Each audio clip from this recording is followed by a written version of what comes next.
di dalam Al-Quran, surah ke-9 At-Taubah di ayat 36. A'udzubillahi minasyaitonirrajim. Inna iddatash syuhuri 'indallahi 12 syahran fi kitabillah yauma khalaqas samawati wal ard minha arba'atun hurum. Sungguh jumlah bulan yang ditetapkan oleh Allah Subhanahu wa taala di dalam kitabnya sejak mula penciptaan langit dan bumi berjumlah 12 bulan dalam setahun.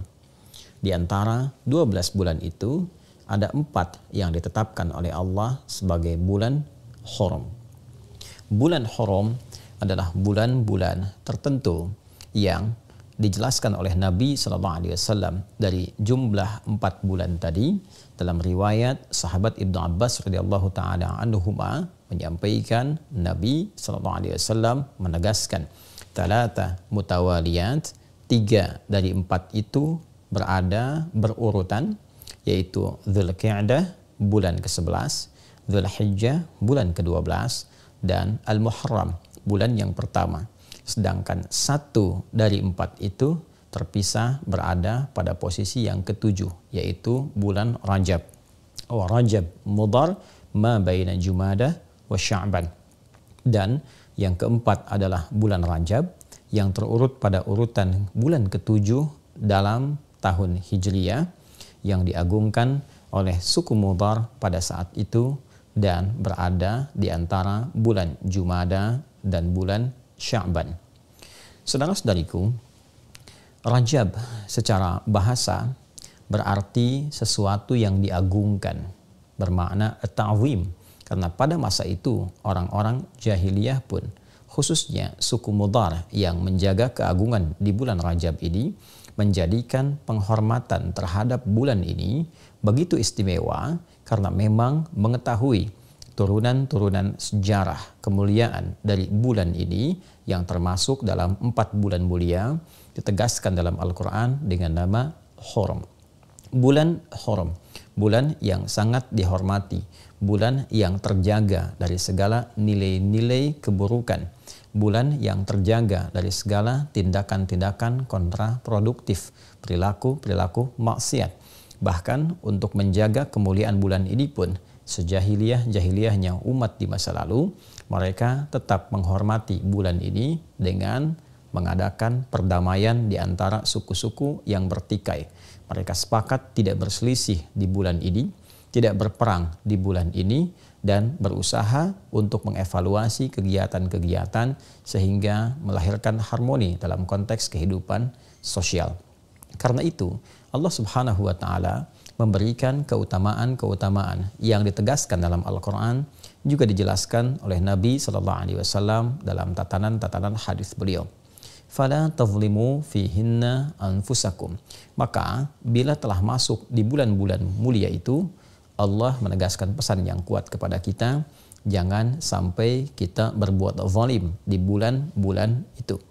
Pemaknaan ini diterangkan oleh sahabat mulia Ibnu Abbas radhiyallahu taala anhuma, seakan memberikan kesan kepada kita menurut beliau sang penafsir Al-Quran yang dikukuhkan oleh Nabi SAW bergelar Turjumanil Quran. Beliau menegaskan di bulan itu adalah bulan tempat berlatih kita menunaikan amalan-amalan mulia, menjauhi perbuatan-perbuatan yang kontraproduktif, yang dengan penegasan ayat ini memberi kesan orang yang meningkatkan ibadah, mengukir perbuatan mulia, maka akan dilipat gandakan pahalanya. Seperti halnya orang yang sengaja berbuat maksiat, maka berlipat pula dosa untuknya. Karena ayat Al-Quran tegas mengatakan dalam bentuk larangan, fala tazlimu fihinna anfusakum. Jangan sekali-kali kalian berbuat zalim pada diri kalian di bulan-bulan yang dimaksudkan.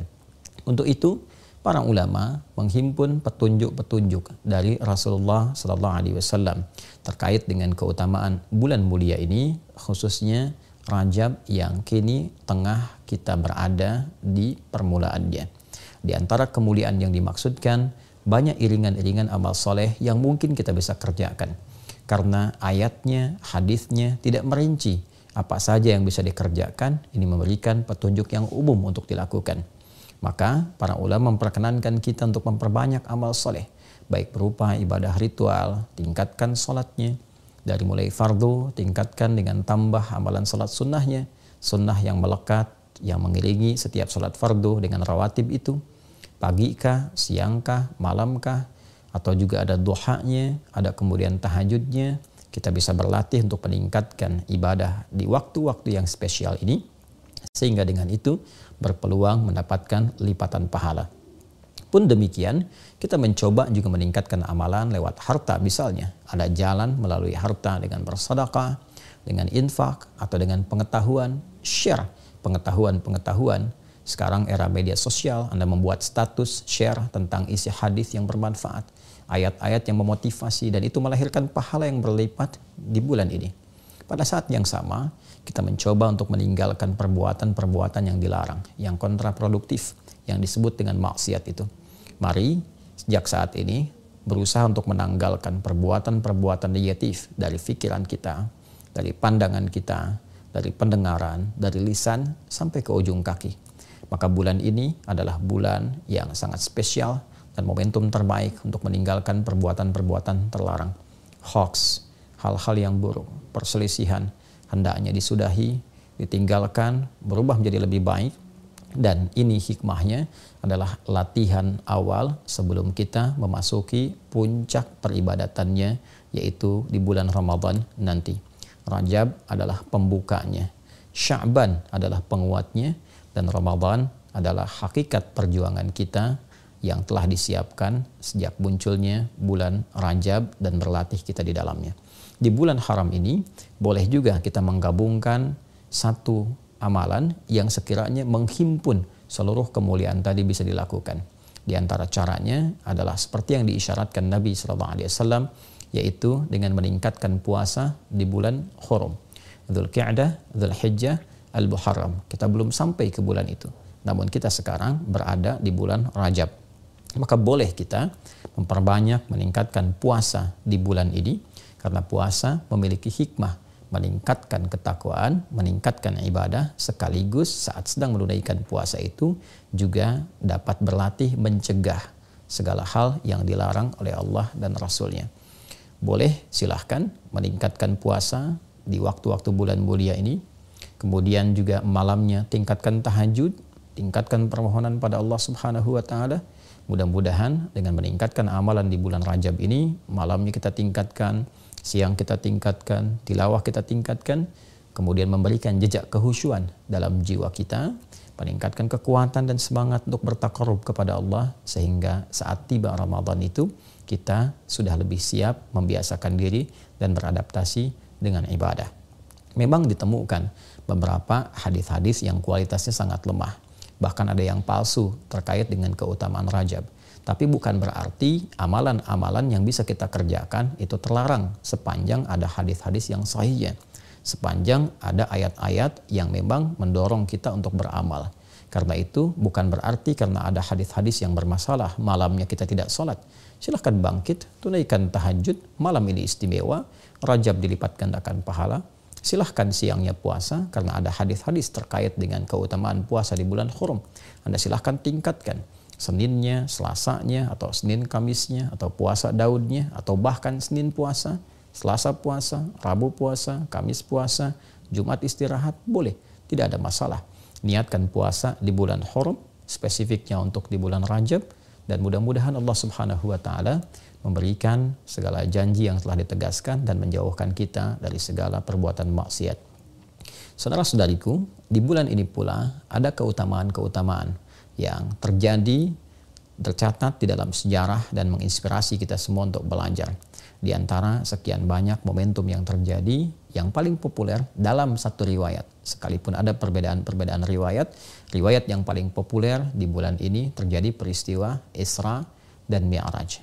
Di bulan ini pula terdapat kemenangan Nabi SAW dalam perang Tabuk. Di bulan ini pula dibebaskan Masjidil Aqsa di bawah pimpinan Salahuddin Al-Ayyubi. Dan banyak momentum-momentum lain yang memberikan kesan kepada kita bahwa Rajab adalah bulan untuk berlatih, bulan untuk mendapatkan kemenangan yang hakiki. Dan yang lebih penting lagi sebagai bulan pengantar pada kehusyuan dan kesiapan menerima anugerah terbesar dari Allah Subhanahu wa taala yang akan dibuka kelak pada gerbang pintu Ramadan. Semoga Allah Subhanahu wa taala memberkahi kita di bulan Rajab ini, memberikan kekuatan untuk beramal, memberikan pengantar kepada bulan Sya'ban, dan memberikan kebahagiaan dengan menyampaikan kita kepada bulan Ramadan yang akan datang menjelang dalam hitungan waktu yang bisa kita titi dari saat ini sesuai dengan ajal yang telah Allah tetapkan. Semoga kita dikuatkan, semoga diridhai, diberkahi, dirahmati, dan dimuliakan oleh Allah Subhanahu wa taala. Allahumma taqabbal minna innaka antas sami'ul alim wa tub 'alaina innaka antat tawwabur rahim. Barik lana fi hadha asy-syahr ya arhamar rahimin wa ballighna fi ramadan ya rabbal alamin kama tuhibbu wa tarda. Wa sallallahu ala sayyidina Muhammad wa ala alihi wa sahbihi ajma'in. Wa akhiru da'wana subhanakallahumma wa bihamdika asyhadu an la ilaha illa anta nastaghfiruka wa natubu ilaik. Walhamdulillahi rabbil alamin. Wassalamualaikum warahmatullahi wabarakatuh.